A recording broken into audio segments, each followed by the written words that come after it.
아, 제가 들어오기 전에 미처 몰랐는데 자리 배치가 이렇게 되는 거였군요. 네, 제가 감독님 옆에 앉는 건 줄 알았는데, 네.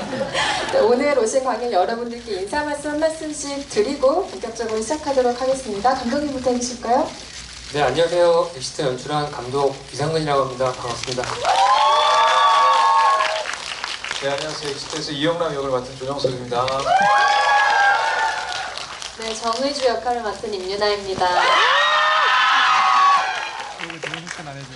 콘서트장인 줄.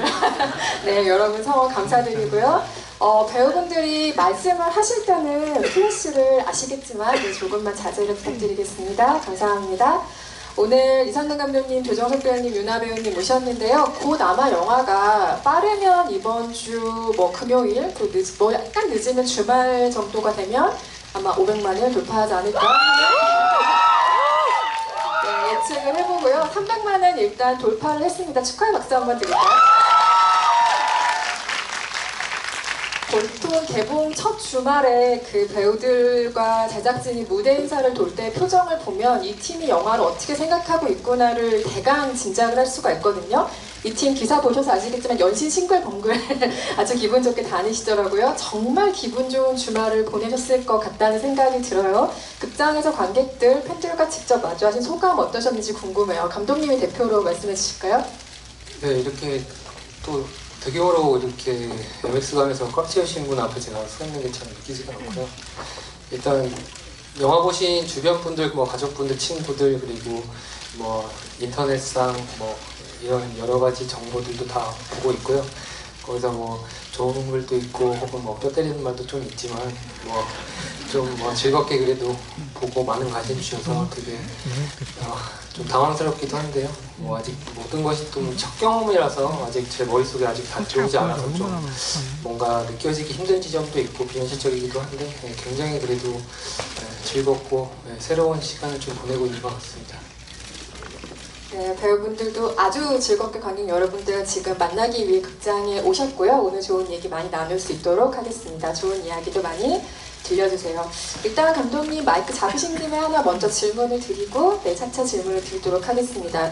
영화에 중요한 대사가 나오죠. 이 두 분의 대사는 아니었고 용남의 친구의 대사로 나오죠. 지진 쓰나미 그런 게 야 재난이 아니야. 지금 우리 상황이 재난 그 자체야. 이런 대사가 맥주집에서 나오죠.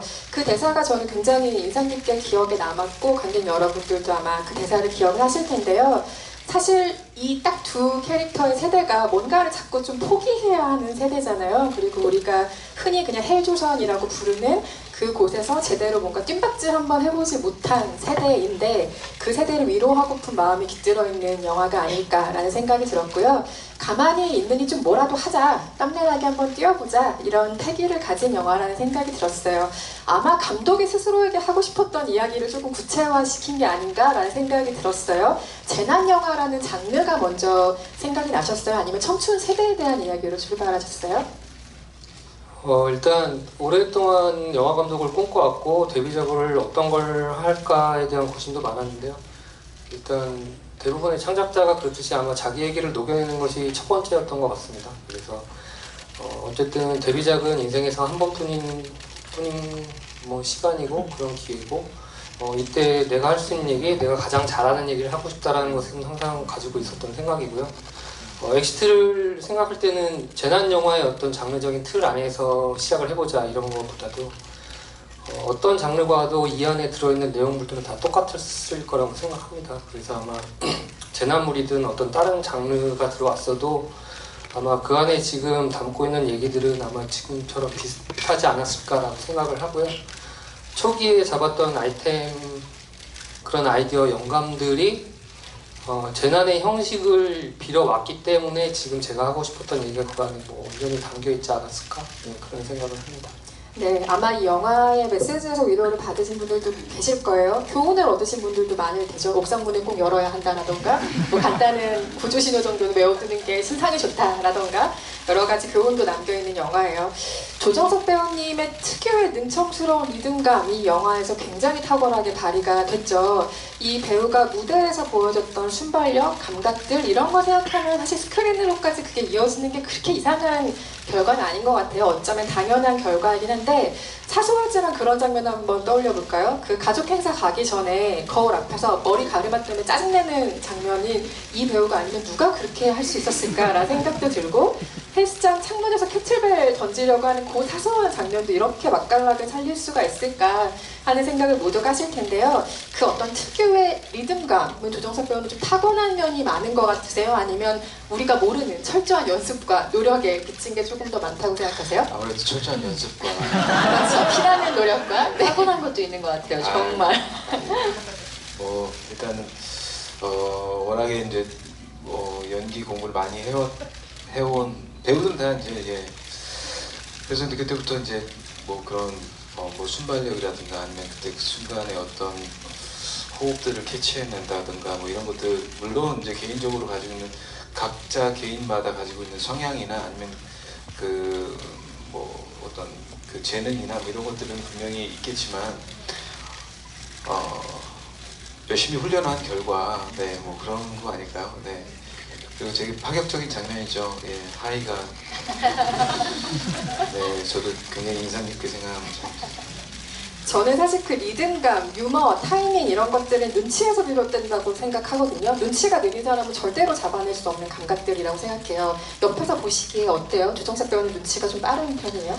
네, 빠르신 것 같고요. 네, 그래서 용남이 눈치가 없는 용남이가 너무 힘드셨죠? 예, 옆에서 보면서도 제가 진짜 깜짝깜짝 놀랄 만큼 정말 센스가 엄청 뛰어나신 것 같아요. 그래서 그런 타이밍이나 이런 리듬 같은 것도 오빠는 그 철저한 연습을 통해서 그렇다고 말을 하시지만 제가 봤을 때는 정말 즉흥적으로 이렇게 나올 수 있는 부분에서는 좀 더 정말 타고난 게 있기도 한 것 같고 정말 용남이를 표현하는 데 있어서도 그렇지만 진짜 정석 오빠 자체에도 정말 센스가 엄청 넘치는 그런 분이신 것 같아요. 근데 그게 제가 좀 부연 설명을 드리자면 정말 많은 분들과 같이 뭐 사적인 공간에서 이분 뭐 저분 막 여러분들을 많이 만나면서 느끼는 거는 너무나 센스가 좋고 그리고 너무나 순발력이 뛰어나신 분들이 너무나 많잖아요.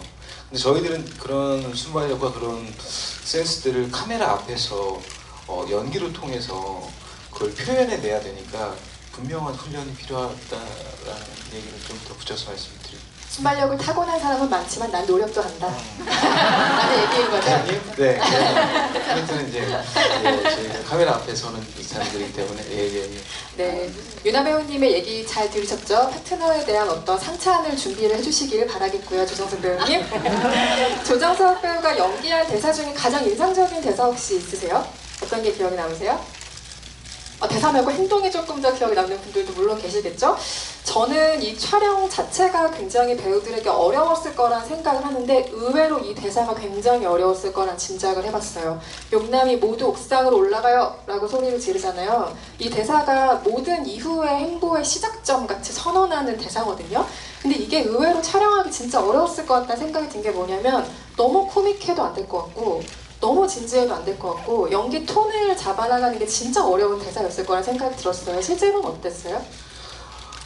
이 영화를 촬영하면서 제가 느낀 저희 영화의 톤 앤 매너에 대해서는 우리 영화의 매력을 먼저 생각해 봐야 된다고 생각했어요. 저희 영화가 가지고 있는 어떤 신박한 어떤 매력은 굉장히 뭐 어떤 큰 높은 빌딩과 빌딩 사이를 넘나드는 그런 뭔가 화려한 액션이 아닌 마치 한 3, 4m 정말 뛸 수 있을 것 같고 뭔가 기어 올라갈 수 있을 것 같은 그런 현실감 있는 액션 뭐 그런 것들이 저희 영화에서 준 어떤 긴박감이라고 생각했거든요.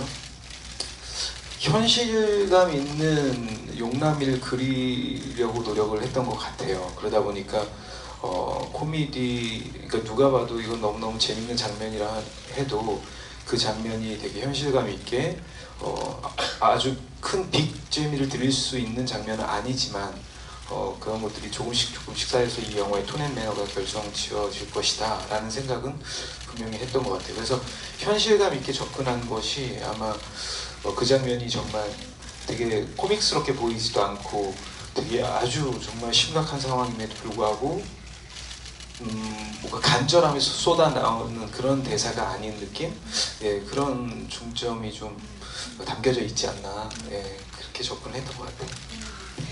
유나 배우님이야 뭐 꾸준히 연기를 해오셨죠. 드라마도 꾸준히 해오셨고 가장 직전 흥행작이라면 공주가 많이 떠올리실 텐데요. 공주에 이어서 엑시트로 이어진 행보에서 분명히 이 배우가 자신감 혹은 좀 기분 좋은 긍정적인 마음가짐이 더 생겼을 거라고 생각해요. 워낙 긍정적이고 밝은 아이콘이긴 하지만 어떤 자신감이 조금 생긴 것 같아요?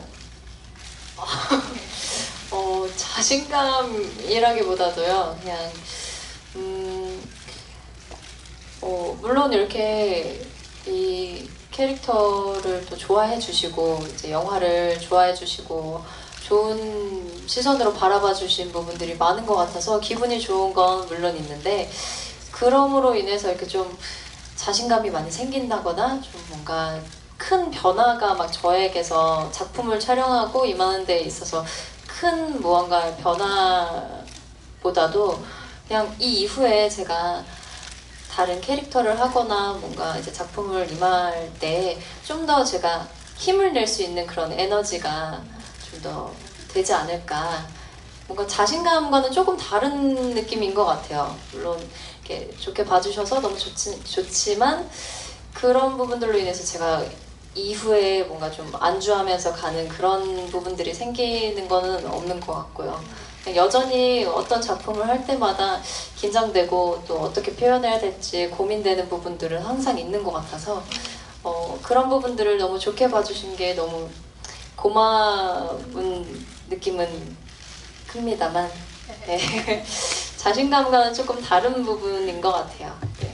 안주한다는 것에 대해서는 아무도 염려하지 않을 것 같은데요. 뭐 1, 2년 우리가 봐왔던 사람도 아니고 10년 이상을 꾸준하게 어떤 패턴을 가지고 활동했던 사람이 보여준 성장이라는 게 있잖아요. 연기를 하실 때 우리에게 그만큼 믿음을 좀 더 주셨으니 조금 더 힘있게 나아가셔도 좋을 것 같다는 생각이 듭니다. 네.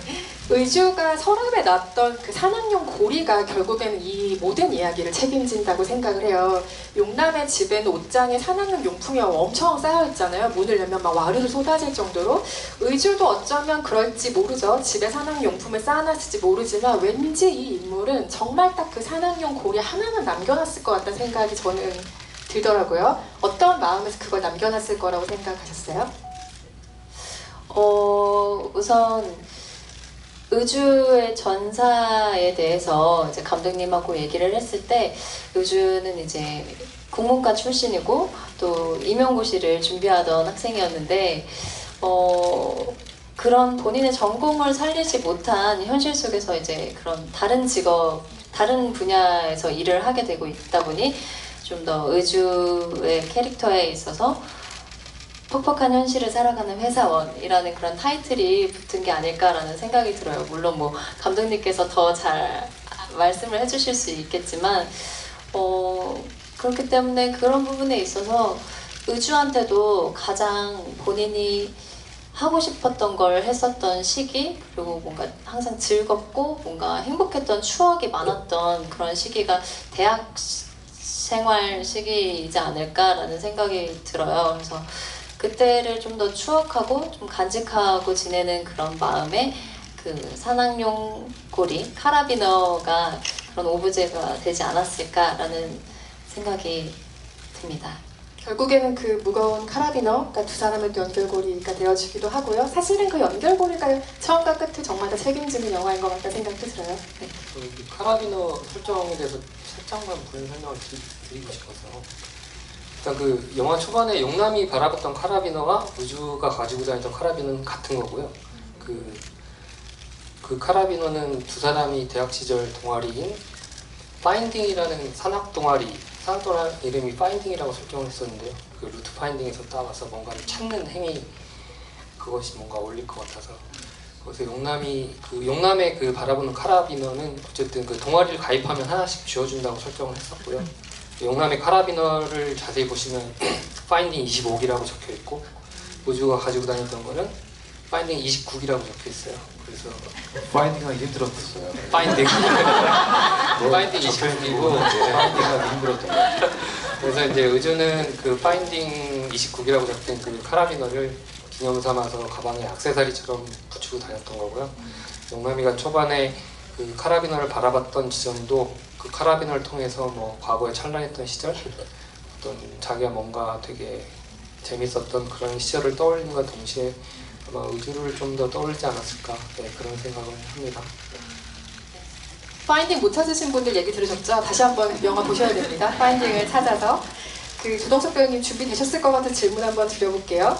유나 배우의 파트너로서 발견한 매력에 대해서 여쭤보고 싶은데, 워낙 뭐 근성을 가지고 뭔가 열심히 하는 모습 같은 거 워낙 얘기를 많이 하셨던 것 같아서, 근데 의외로 공조에서도 우리가 발견했지만 코미디 연기의 강점이 좀 있는 배우인 것 같다 생각을 했거든요. 보시기에 유나 씨가 하는 코미디 연기의 강점은 뭐라고 생각하세요?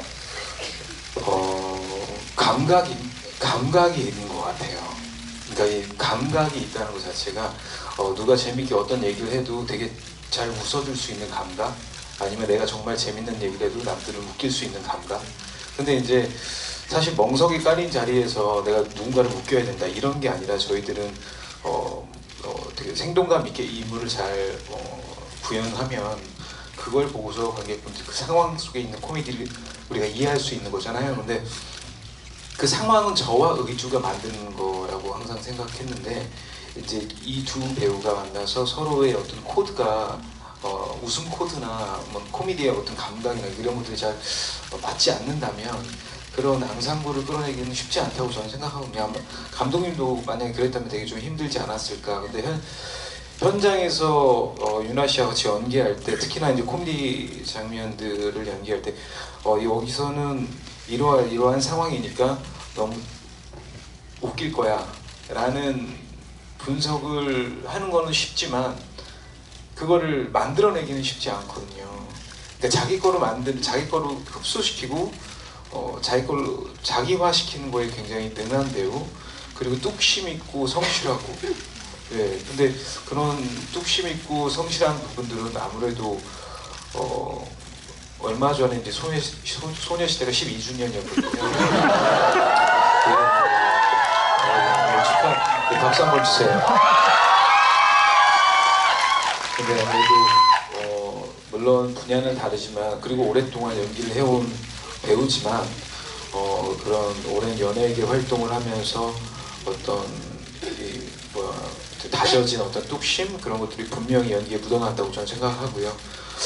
그래서 너무너무 좋았고, 제가 설명하고 어떤 이런 장면에 대해서 이렇게 해보면 어떨까, 약간 시도와 도전에 대해서 되게 뭔가 두려워하거나, 그러니까 뭐 어려워하거나 이렇게, 그러니까 쉽게 얘기해서 빼거나 이런 게 없었어요.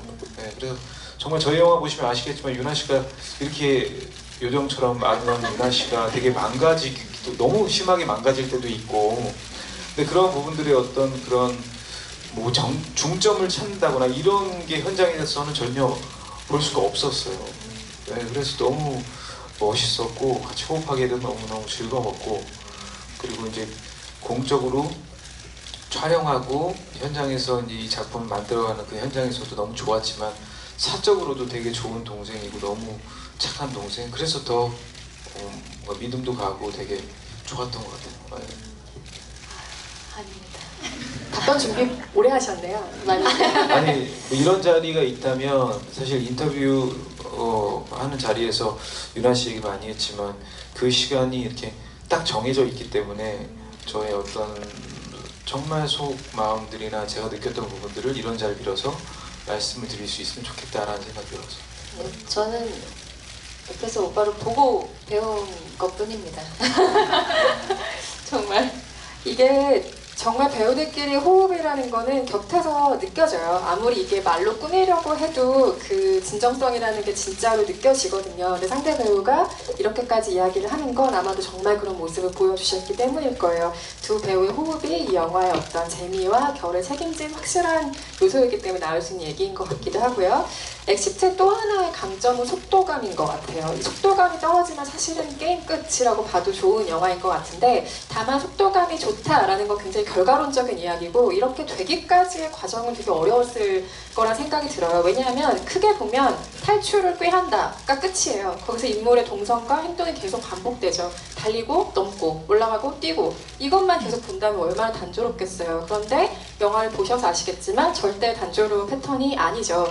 이 상황을 얼마나 다양한 모습으로 돌파해 나갈 것인가에 대한 굉장히 치밀한 계산들이 있었을 거란 생각이 들어요. 감독님 초기 아이디어와 비교하면 지금 완성된 영화의 버전은 어때요? 굉장히 많은 아이디어를 덧붙여졌겠죠?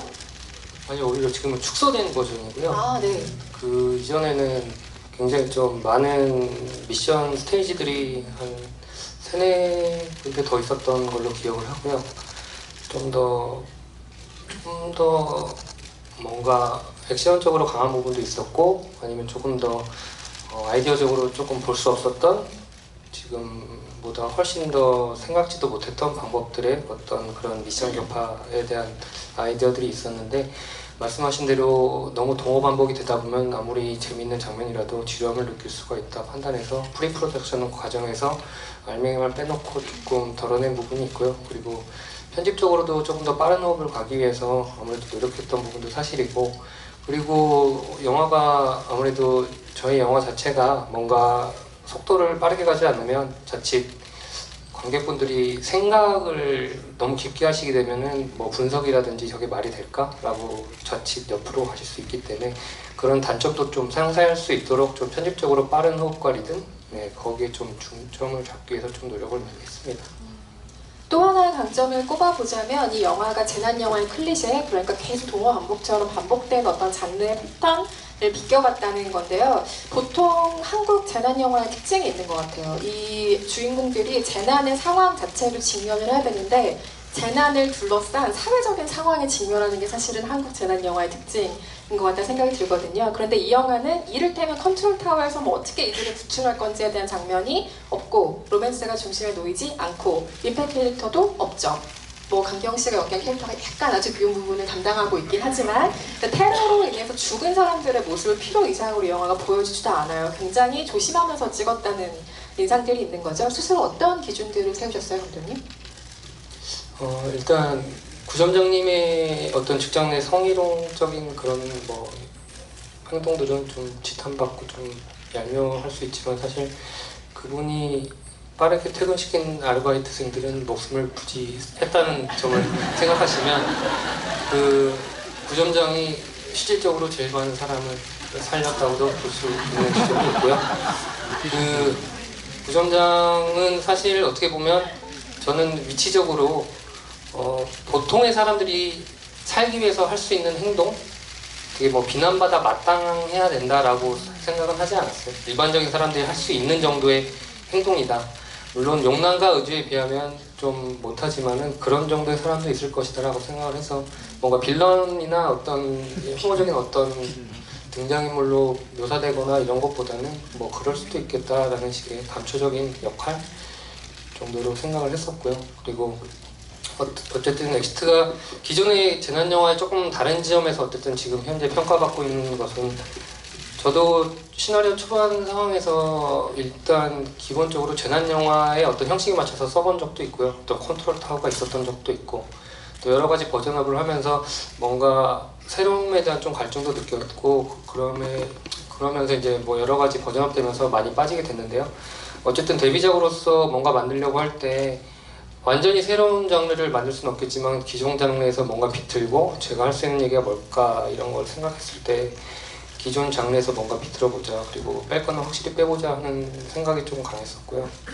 그래서 뭔가 컨트롤 타워의 부재, 그리고 뭐 고구마같이 답답증을 일으키는 등장인물들, 그리고 어떻게 보면은 뭐 스펙타클이나 재난영화에서 형식적으로 보여줄 만한 어떤 희생자들, 아니면 뭐 어떤 파괴의 범위라든지 이런 것들에 대해서 최대한 배제하고자 했던 거는 뭐 저희 뭐 제작비 이런 문제가 아니고, 저희 뭐 일단 쓸데없이 뭐 희생되거나 전시되는 그런 것들을 최대한 좀 배제를 해보자.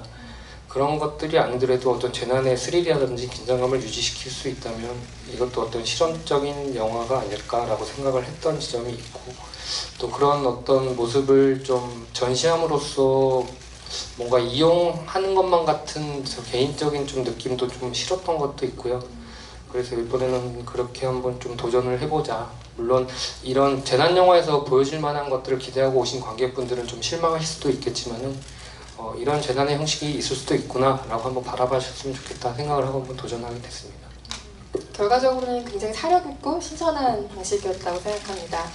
요즘은 현장에서 그 제작자들이나 감독이나 만들어야 될 어떤 현장의 풍경들, 그리고 배우들이 감당해야 될 현장의 풍경들이 굉장히 많이 달라지고 있다는 생각이 들어요. 이 영화도 마찬가지인데 두 배우가 실제 건물에서 촬영을 한 경우도 있겠지만 블루스크린 앞에서 뭔가 CG를 상상을 하면서 건물 세트에서 뛰고 부르고 하는 장면들이 굉장히 많이 있었을 거예요. 이거는 전통적인 연기 방식이랑은 굉장히 다른 패턴의 연기죠. 그 경험이 배우들에게 어떤 기억으로 남아있는지 궁금해요. 블루스크린에서 CG를 상상하면서 계속 연기해야 했다는 경험이요.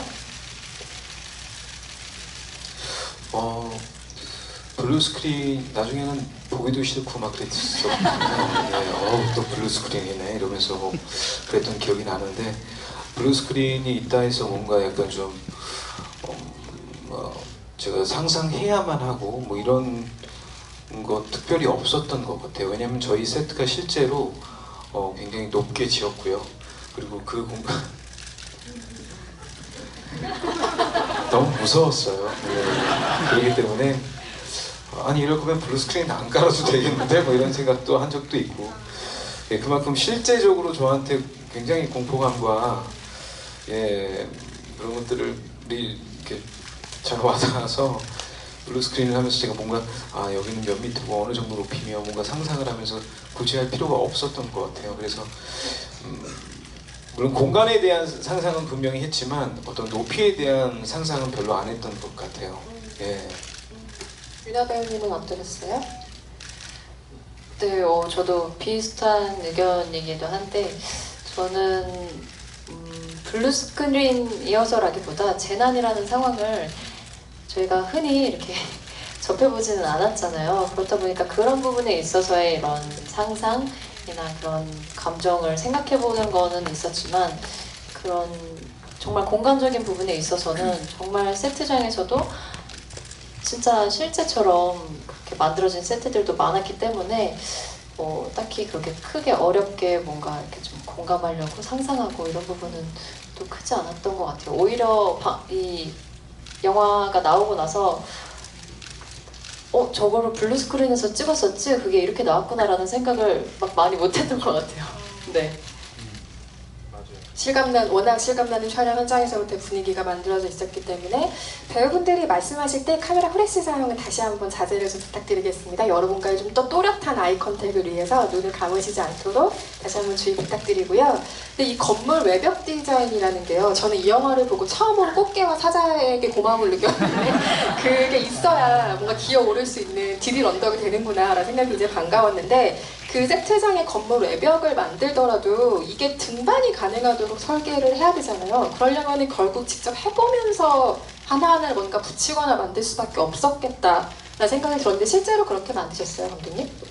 네, 일단 정확한 높이는 기억은 나지 않는데 12에서 15m 정도였던 걸로 기억하고요. 일단 용남이 그 사자성을 올라가는 그 과정에, 그리고 저희 그 작업을 같이 함께 했던 그 김자비 코치님께서 일단 저희와 같이 동선을 크게 짜고 거기서 팔 길이와 다리 길이 어떻게 뻗어야 되는지 일단 거기에서 동작적으로 거기 표시를 하면서 저희가 거기에 요철이라든지 어떤 벽돌 이런 것들을 붙이면서 루트를 개척을 했고요. 실제적으로 그것도 단단히 박아서 한다고 했는데, 일단 정석 씨께서 이제 너무 이제 잡는 부분이 저희가 생각을 못하고 미끄럽게 만들어서 굉장히 힘들어하셨던 그런 기억이 있어요. 그래서 저희가 다음날 촬영을 위해서 막 조금 더 갈기도 하고, 그런 처음에 초반에 되게 힘들게 작업했던 배우분이나 저희들이나 그랬던 기억이 있었던 것 같아요. 익숙해지니까 네네네. 시간도 좀 필요하니까요. 그 외에 우리가 장난으로 착시 같은 거 만들려면 바닥에 모형 이렇게 만들어 놓고 카메라를 뒤집으면 올라가는 것처럼 보이기도 하잖아요. 일부 장면을 그렇게 찍지 않았을까라고 생각했던 저의 나이브한 상상력 반성합니다. 정확합니다. 네. 그거는 그러니까 뭐 말씀하신 거랑 조금 다른데, 일단은 부감에서 찍게 되면 이제 정석 씨가 약간 우주인처럼 이렇게 좀 땅 위로 올라가게 되는 형식이 되거든요. 그래서 저희는 그냥 화면을 뒤집어서 간단하게 뒤집어서 이제 조금 했던 건 있고요. 조금 디테일한 어떤 클로즈업 네네. 같은 것들이 필요한 네네. 장면이잖아요. 네네네네네. 네. 관객 여러분 오늘 질문이 많으실 것 같아서 지금부터 관객 질문을 받아보도록 할 텐데요. 저희가 오늘 준비한 선물이 있어요. 많이들 보셨겠지만 이 엑시트 생존 키트를 선물로 드릴 거고요. 안에 어떤 내용이 들어있는지는 받아보시고 확인을 해보시기 바라겠습니다. 선착순으로 드릴 거고요. 네, 질문을 받아볼 텐데 유나 배우님이 한 분 지목해 주시겠어요? 여기 앞에 네, 세 번째 줄에 계신 세 번째. 네.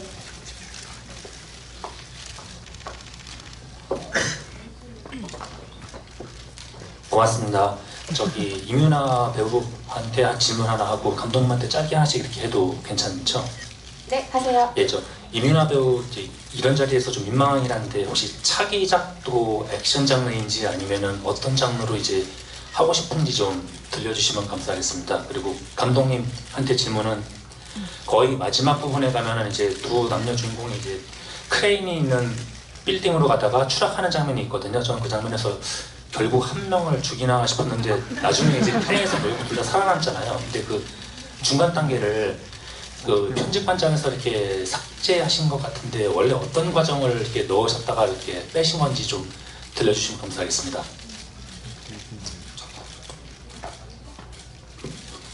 일단 그거는 지금 뭐 여러 가지 처음 이제 공개 석상에서 질문을 해주셔서 감사하고요. 저희 엔드 크레딧에 나오는 애니메이션화돼서 이제 들어가는 과정을 보여주는 것들이 붙어 있었고요, 원래도 붙어 있었는데, 그리고 그런 과정들 여러 가지 편집의 버전이 생기긴 했었는데, 그런 어떤 욕망과 의지가 살아남았다라는 걸 보여주면은 그 뒤에 오는 부모님의 감정이라든지 또 용나무주가 등장했을 때 어떤 그런 관객들한테 던져주는 그런 의미나 감정이 좀 살지가 않았어요. 직접적으로 붙여봤을 때. 그래서 저희가 편집적으로 여러 가지 다각도로 협의하고 여러 버전을 만들어 보면서 현재의 것이 제일 베스트다라는 게 결론에 이르렀고요. 다소 불친절할 수는 있겠지만 그것이 저희가 어떤 모니터적으로나 여러 가지 봤을 때는 그래도 베스트였다라고 말씀드릴 수 있을 것 같아요. 그것이 확실하게 어떤 결과론적으로 둘이 어딘가로 들어갔다 보여지는 것보다는 어떤 약간의 불친절한 상상력이나 아니면 혹은 예리한 분들은 다 아실 수도 있었을 것 같고요. 그것이 끝까지 봤을 때 두 사람이 어딘가로 들어갔다 이런 동선이 어쨌든 쿠키는 아니지만 애니메이션으로 설명이 된다는 지점에서 그것이 그래도 지금의 베스트였다라고 말씀드릴 수 있을 것 같습니다. 네, 그리고 저는 아직까지 이제 차기작을 정해둔 거는 없고요. 계속 꾸준히 작품을 검토하고 있는데 제한을 두고 있는 캐릭터나 장르는 없습니다. 그래서 제가 매력을 느끼거나 아니면 뭐 끌리는 작품이라면 모든 걸 다 열어두고 생각을 하고 있기 때문에 딱히 제한적이거나 정해두거나 하고 있는 건 아직 없습니다. 이 자리에 영화 관계자 혹시 계시다면 꼭 참고해 주시고 팬들도 이 얘기를 널리 알려주세요. 모든 부분이 열려 있다는 것을. 다음 질문 받아보겠습니다. 이번에는 조정석 배우께 한 분 지목을 부탁드리겠습니다. 저기 먼저 손을 제일 먼저 드셔서 예 지금 흔드신 남자분 안경 쓰시고 안경 낀 분이 두 분이었어요. 죄송합니다. 감사합니다. 일단은 조정석 배우님께 감사의 말씀 드리고 싶은 게 저 세 번째 불러주시는 거라서 제 라이브 톡, 라이브 챗, 여기 메가톡까지 세 번째 다 불러주셔가지고 감사합니다. 아니 되게 인상 깊게 손을 드세요. 어쩔 수 없이 눈에 확 띄어갖고 이게 네. 저한테 감사할 일이 아니라 너무 N자를 하다 보니까 뒷깨알 디테일이 많이 보이더라고요. 용수가 마이크 티셔츠를 입고 있다는 거나 아니면 용남이 불꽃놀이를 챙긴다거나 아니면 애들이 장난치는 분필이 있다거나 그리고 오늘 또 발견한 건데 마지막에 이제 케이블에서 뛰어내릴 때 그 의주가 줄을 자르기 직전에 밑을 한번 보더라고요. 그게 의주는 이미 그 안전망이 있는 거를 알고서 자른 건지 아니면 그냥 밑을 본 건지가 궁금했습니다. 그래서 배우님들도 연기하시다가 이런 거는 정말 깨알 디테일이다 이런 거를 느끼신 점이 있는지 궁금하고요. 그때 라이브 톡에서 500만 하면 공약 말씀해 주신다 했는데 혹시 준비해 주신 건지 궁금합니다. 맨 마지막 질문 유경험자는 다르네요. 네. 맨 마지막 질문에 대해서는 제가 먼저 말씀드릴게요. 500만이 된다면 저희들이 그때 그걸 저희들이 자체 회의를 계속 하고 있거든요. 뭐가 제일 좋을지 정말 뜻깊고 뭔가 의미 있는 그런 공약으로서 뭐가 있을지 아직 고민 중입니다. 분명히 그때가 되면 아마 저희들이 말씀드리고 좀 하려고 해요. 그거는 좀만 기다려 주시면 하트 표시를 해주세요. 네. 감사합니다. 네, 감독님이 디테일. 숨겨놨다고 하기는 그렇고요. 사실 영화 감독님들께서 사실 웬만한 영화들에서는 설정을 다 하시기 마련이고 그것이 이제 확 드러나느냐 아니면 뭐 꽁꽁 숨겨놓기보다는 은근하게 드러나느냐 하는 차이인 것 같고요. 어떻게 보면 거기에 기호에 따라서 많이 까느냐 안 까느냐 정도의 차이인 것 같고요. 일단 영수의 티셔츠 같은 경우는 말씀드리면 단계별로 맨 처음 등장했을 때는 완전히 처음 끝까지 다 채웠고요. 그 다음에 모든 씬을 넘어가면서 하나씩 풀었습니다. 그래서 하나씩 풀어가면서 마지막에 내지를 때는 완전히 풀 수 있도록 설정을 했었고요. 그리고 다 말씀드리면 좀 멘트하시면서 찾는 재미가 없으실 것 같아서 이를테면 의상적으로 좀 더 재밌는 부분을 발견하실 수도 있을 것 같고요. 용미의 경우도 어떻게 보면 이스터에그라고 할까요? 그 넥타이 쪽을 보시면 우리가 발견하실 수도 있을 것 같아요. 그런 게 있고요. 그 다음에 의주가 바라봤던 시점은 사실은 여기 영화를 다 보신 분이시니까 그 아래쪽에 있던 그 안전구조망은 아니었고요. 안전구조망이 아니고 의주가 계산을 했던 거는 아래쪽에 있는 또 다른 층으로 들어가겠다 라는 계산이 깔려 있었습니다. 그래서 그쪽으로 시선을 한번 주고 줄이 끊어지기 전에 그쪽으로 자유낙하에서 들어가겠다는 계산이 깔려 있어서 그쪽에 시선을 한번 줬던 거고요. 그것이 이제 실패하게 되면서 아래로 자유낙하하게 되고 그러면서 안전철조망에 튕겨져서 안으로 들어가게 됐다.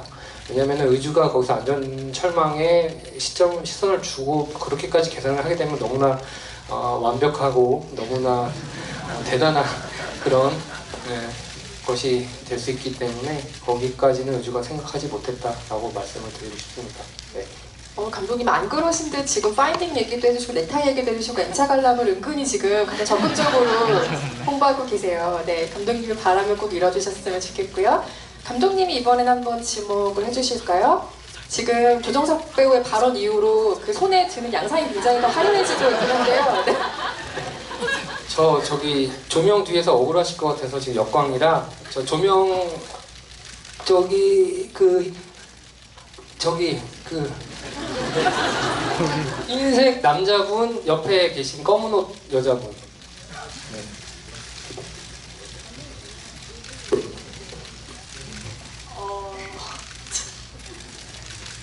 영화 끝부분에 영남이가 엄마 업고 저를 들어가잖아요. 그때 저는 보면서 울었던 게 의주는 왜 안 챙기나 생각했었거든요. 얼마나 서러울까. 가족도 없는데 좋아하는 사람은 자기 가족 데리고 가버리고 자기 혼자 남아서 전화통화밖에 못하고. 근데 그걸 그렇게 설정하신 이유가 네, 이것도 의주를 챙길 수 있지 않았나요? 죄송합니다. 그 예전 버전에는 의주의 가족도 등장을 했었는데요. 그것이 효과적이지 않다라는 스스로의 결론이었고요. 의주의 부모님은 제 설정상 제주도에 계십니다. 그래서 진짜로 제주도에 계신다고 설정을 했고요. 제주도에 계셔서 사고 소식을 듣고 뒤늦게 오신다라고 설정을 했고 의주가 집으로 통화하는 장면도 찍었었습니다. 그리고 그런 것들이 영화의 어떤 서사나 진행상 크게 도움이 되지 않는다라고 생각을 했고요. 지금상. 그리고 마지막에 의주를 챙기지 않는다라는 느낌이 드실 수도 있겠지만은 어찌됐건 거기서 영남의 가족들이 고생했네, 우리의 며느리, 약간 이런 식으로 가게 된다면 너무나 저조차도 이거는 기대하는 바가 아니었다라고 말씀드릴 수 있어요. 거기서 뭔가 그리고 의주와 가족들을 분리시켰던 이유는 가족들과 의주가 어떤 그런 걸 바라보면서 두 사람이 되게 뻔하게 한 가족이 되면서 어떤 그 가족으로 들어가게 된다 이런 한국적인 어떤 사고방식에서 굉장히 좀 약간 좀 저 자신은 좀 별로 그런 걸 보고 싶지 않았던 게 있었어요. 뭔가 둘을 연결시키고 싶지 않다 이런 게 아니라 네. 그래서 의주의 그런 모습이 좀 처량해 보일 수도 있겠지만 의주의 부모님은 비행기를 타셔갖고 오셔갖고 공항에서 의주에 전화를 받고 오시고 계신다라고 생각을 하시면 될 것 같아요. 그리고 의주는 고향이 제주도가 아니고요. 부모님이 제주도에 지금 집을 사서 내려가신 설정이고요. 의주는 사실은 우리 경기도 어딘가에서 태생한 그런 사람이라고 생각하시면 돼요. 네. 그런 설정이 다 있어요. 네, 네. 진짜 저만 알아요. 배우분들한테는 연기적으로 크게 도움이 되지 않는 것들을 말씀을 해드리지 않고 제가 뜨문뜨문 말씀드려갖고 전체적인 연대기를 다른 모르실 수도 있어요. 그래서 제가 뭐 즉석으로 지금 갑자기 막 생각해서 말씀드리는 건 아니고요. 네. 근데 그런 것들이 배우들한테도 도움이 될 때가 있습니다. 너무 많이 알고 있으면 뭐 예를 들어 분필에 대해서 뭔가 너무 많은 의미 부여를 한다거나 이런 약간 오류를 범하기도 하거든요. 마치 내 친구 정희주에 대한 이야기를 지금 들은 것만 같은데 어쨌든 다 설계하신 내용이라고 합니다. 그런데 그건 용남의 얘기도 한번 들어봐야 될 것 같아요. 마지막 장면에서 지금 관객분이 지적을 해주셨잖아요. 의주를 너무 챙기지 않았다. 가족만 가족이냐 뭐 이런 식의 지금 얘기를 해주신 것 같은데 감독님의 의견에 조금 반하는 생각 가지고 계세요? 아니면 적극적으로 동의하세요? 적극적으로 동의합니다. 동의하는데 이제 감독님이 이렇게 말씀해 주시니까 이게 좀 이해가 되기도 하고 지금 말씀하신 건 저희들도 몰랐어요. 네네네. 그래서 근데 이제 부모님이 제주도에 계신 건 알고 있었어요. 그건 알고 있었는데 제주도에 계신 것 같아요. 의주가 경기도 어느 경기도 태어나시면 그리고 몰랐고요. 제주도 출신인 줄 알았어요. 네. 경기도 뭐 수원인지 평택인지 어딘지 나중에 다시 한번 밝혀주시는 걸로 하고 다음 질문 또 받아보겠습니다. 이번에도 유나 배우님이 한번 지목해주세요. 어느 분 질문을 받아볼까요? 어디죠? 여기요. 여기가 어디죠? 여기. 아 어디지? 저는 저기 끝에 검은색 티셔츠를 입고 손 들고 계신 남성.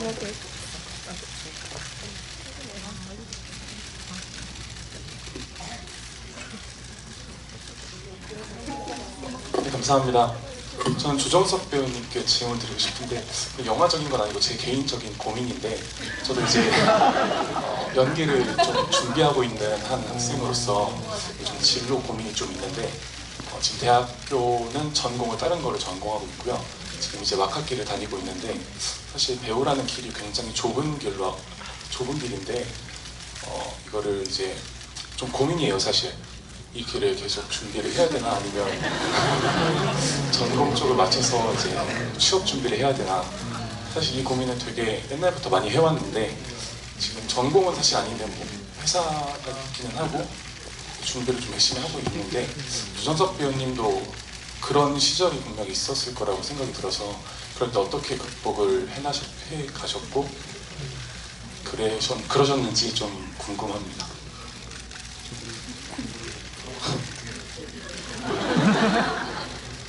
되게 심각한 고민이죠. 되게 중요한 인생에서 가장 중요한 시기일 수도 있고요. 근데 저는 아시다시피 저는 기타로 삼수를 했습니다. 예, 기타를 TMI죠, 여러분. 투머치 인포메이션이지만 좀 얘기를 드려야 될 것 같아서. 근데 기타를 삼수하고 그래서 뭐 용남이의 심정을 어느 정도 이해했었고 공감했었고요. 그래서 용남이 연기할 때 또 많은 도움이 됐었고. 근데 되게 저는 자연스럽게 연기를 하게 됐었어요. 중고등학교 때부터 이제 교회를 다니면서 이것도 TMI인데 여러분 좀만 들어주실 수 있을까요?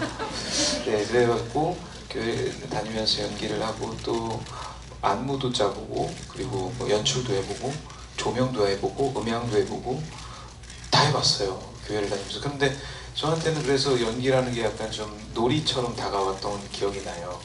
그러니까 연기하는 동생들, 후배들한테 가끔 되게 정말 너무 몰두해서 너무 진지해져 버리는 동생들이나 후배들한테 제가 항상 항상은 아니지만 가끔 얘기할 때가 뭐냐면 좀 더 편하게 생각하고 더 뭔가 쉽게 놀이처럼 생각을 한번 해봐 라는 조언을 하는데 사실 저한테는 그게 가장 큰 도움이 됐던 것 같아요.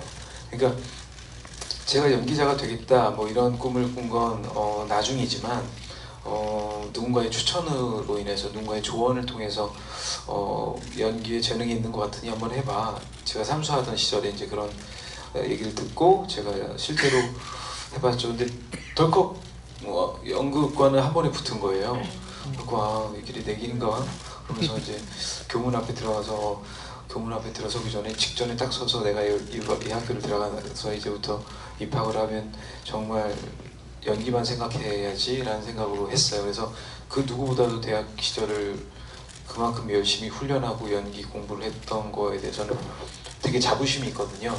근데 어쨌든 이런 얘기를 왜 하냐면 사실 저는 되게 자연스럽게 연기를 접했던 것 같아요. 그러니까 누가 연기자가 되지 말라고 해도 연기자가 그 길을 가야 했을 것 같은 느낌이 있었거든요. 근데 지금 말씀하신 게 전공이 아니시고 그리고 이제 연기자가 되고 연기에 대한 꿈은 있으신 것 같고 이제 그 와중에 고민하시는 것 같은데 전 차라리 어떻게 보면은 전공을 더 살려서 가는 쪽이 맞지 않을까. 그 다음에 연기는 용남이처럼 정말 산악부 동아리든 정말 요즘에는 정말 취미로 할 수 있는 연기를 취미로 할 수 있는 어떤 그런 데가 모임이 많잖아요. 그렇지 않나요? 저도 네, 그래서 그런 모임을 통해서 뭔가 내 재능에 연기에 대한 재능을 발견한다거나 아니면은 내가 어떤 무언가가 약간 좀 뭐 그런 게 있지 않나라는 걸 먼저 찾으셔야 되지 않을까요? 왜냐하면 굉장히 힘들거든요. 네, 이 배우의 길이 어떠세요? 아니, 제가 얘기한 거에 대해서 어떤 생각을 갖고 계신지. 사실 제가 연영과를 안 가고 다른 전공을 한 게 네. 제가 원래 좀 겁이 많아가지고 항상 보험이라는 거를 둬야 돼요. 그래서 이제 그 보험을, 그러니까 꿈에 대한 보험을 이제 다른 전공으로 뒀었던 거긴 한데 항상 하고 싶었어요.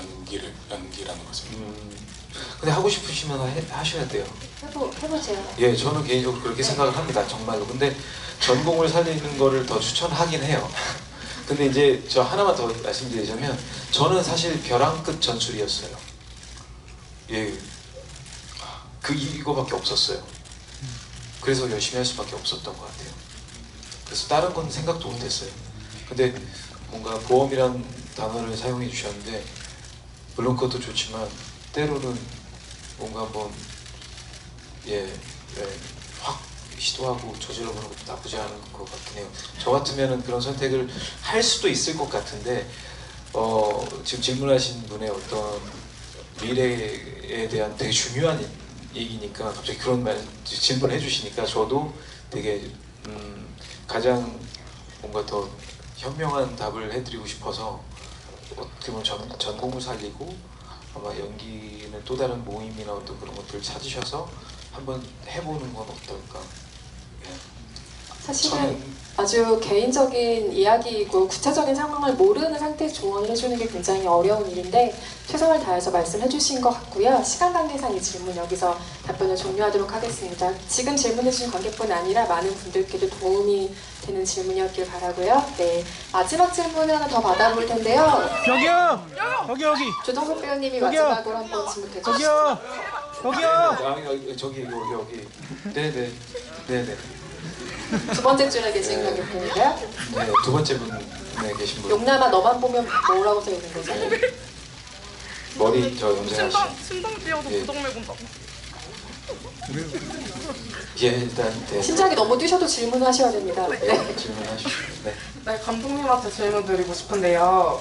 마지막에 크레딧 장면을 그 예전 미국 히어로 만화에서 나오는 기법으로 하신 것 같은데 제가 봤을 땐 그게 용남이와 우주가 현실 속의 히어로라는 의미에서 그런 걸 선택하신 느낌이 들어서 혹시 왜 그런 그런 기법을 선택하셨는지 궁금하고 중간에 그 중화제가 물이라는 장면이 나오고 이제 우주가 용남이 손을 보고 물을 뿌려주는데 그걸 혹시 어떤 계기로 해서 우주가 알게 되었는지 그게 궁금합니다.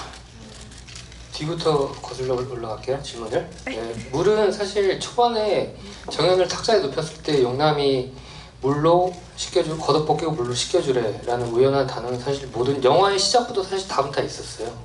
물로 모든 것이 씻겨진다는 것은.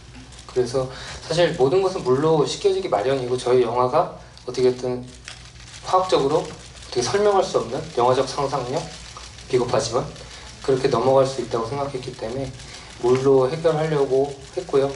뭐 어떤 거기에 저희가 뭐 다른 공식으로 할 수는 없었고, 그다음에 두 사람이 의주가 물로 씻어줘야 한다는 것은 맨 처음에 그 설정을 깔아놨기 때문에 두 사람이 어떤 뉴스를 봐가지고 어떤 정보를 얻고 물로 뭐 씻겨진다라는 거를 두 사람이 가는 여정에서 들을 수 없었고, 초반에 알고 있던 그 119에서 대답했던 물로 씻어라 일단 이건 기본적인 거기 때문에 그걸 듣고 어쨌든 서로의 손을 씻겨줬다, 어떻게 무지한 상식에서 어떤 선의적인 행동이 나와서 효과를 발휘했다라고 생각하시면 될 것 같아요.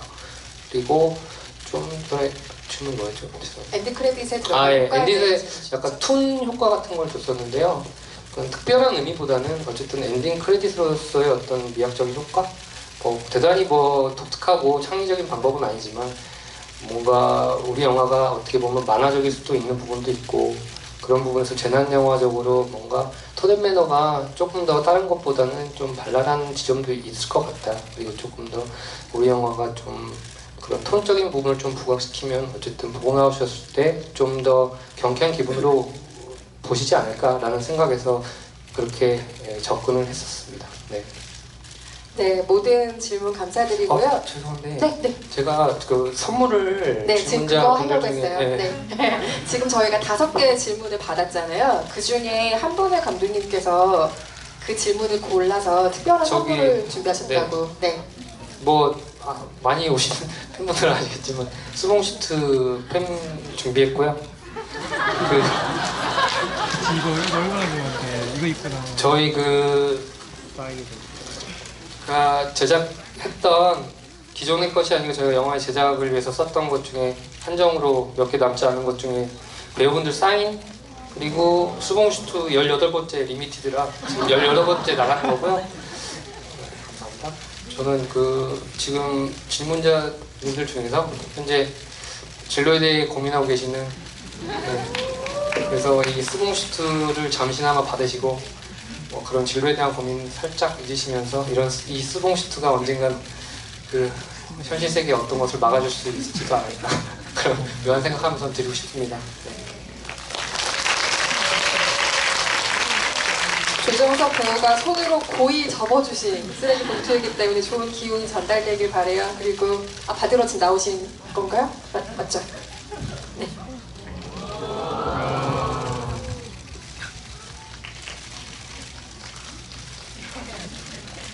네, 좋은 추억이 됐길 바랍니다. 질문해주신 모든 분들께도 감사드리고요.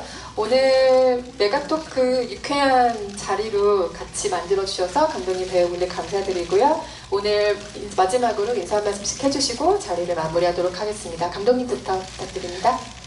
네, 정말 개봉을 시키고 이렇게 바쁘게 시간이 지나가고 있는데 지금 사실 저는 제가 지금 뭘 하고 있는지 잘 모릅니다. 지금 상황이 좀 정신을 차릴 수가 없을 정도로 이상한 일들이 벌어지고, 물론 좋게요. 그리고 여러분들이 좋아하시는 분을 일단 많이 보려고 노력을 하고 있고요. 그리고 주변에서 너무 밝게 웃으시고 되게 호의적으로 많이 생각을 해주셔서 정말 기쁜 나날을 보내고 있고, 그래서 너무나 행복한 일들이 지나가고 있다고 생각을 하고 있습니다. 그래서 일단 영화 좋게 봐주신 분들, 그리고 영화를 일단 봐주신 분들이라도 너무 감사드리고요. 이렇게 좋은 결과를 낼 수 있다는 것들은 정말 기쁘고 저희 노력이 헛되지 않았구나 라고 생각을 하고, 어쨌든 지금 제가 드릴 수 있는 말씀은 영화 봐주셔서 정말 감사드립니다 라는 말을 정말 진심으로 다해 전해드리고 싶습니다. 네, 감사합니다. 네, 저도 마찬가지로 너무 이렇게 저희 영화가 사랑받고 있는 이 와중에 여러분들과 함께 이런 좋은 시간을 갖게 되어서 너무나 이 시간이 좀 남다르고 되게 뜻깊고 그러네요. 그리고 사실 저희 영화에 관심을 가져주신 모든 분들께 다 감사드리지만 제가 저희 영화를 보고서 느낀 건 저희들 배우 모두가, 저희 가족 모두가, 그리고 의주 씨도 그렇고, 의주 씨도 그렇고 모든 등장인물들이 촬영을 정말 즐겁고 정말 재미있게 행복하게 찍었거든요. 근데 그런 따뜻한 쟁복에 그런 따뜻한 그런 느낌이 저희 영화에 물씬 잘 이렇게 묻어나는 것 같아서 그것 자체가 굉장히 만족스러웠거든요. 그리고 저희 감독님을 이런 자리를 통해서 잠깐 보셔서 그리고 또 다른 인터뷰를 통해서 이제 많이 아시는 분도 계시겠지만 우리 감독님의 어떤 그 따뜻한 그 마음들과 그 성향들이 저희 영화에 잘 묻어나는 것 같아서 전 그게 제일 만족스럽고 기분 좋거든요. 그런 부분들로 인해서 저희 영화를 따뜻하고 되게 아껴주시고 사랑해주시는 많은 분들한테 이 자리를 빌어 진심으로 감사하는 말씀을 꼭 드리고 싶습니다. 조심 돌아가세요. 감사합니다.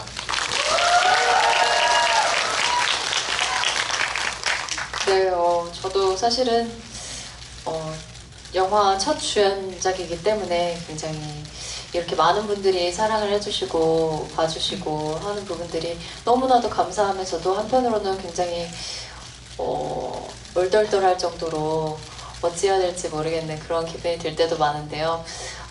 이 영화를 보시고 굉장히 좀 힘을 얻으신다거나 또 웃으신다거나 뭐 가족애를 느끼거나 뭐 이런 여러 가지 감정을 느껴 하시는 것 같아서 그게 너무나도 이제 제가 함께 참여한 연기한 배우로서도 그렇고 이 작품을 오랫동안 준비하신 감독님께도 그렇고 모두 고생하시는 스태프분들께도 너무나도 큰 힘이 되는 게 아닌가라는 생각이 들어요. 그래서 너무나도 감사하고 아직 영화가 개봉 중이니까 주변 분들께도 추천도 많이 해주시고 또 오랫동안 기억해 주셨으면 좋겠습니다. 감사합니다. 네, 문화배우님 말씀처럼 지금 영화가 계속 절찬리에 상영 중이니까 아직 엑시트의 매력에서 빠져나오지 못한 많은 분들 주변에 꼭 좋은 입소문 많이 부탁드리고요. 감독님의 바람대로 N사관람 역시 부탁드리겠습니다. 늦은 시간까지 함께 해주셔서 감사합니다. 안녕히 가세요.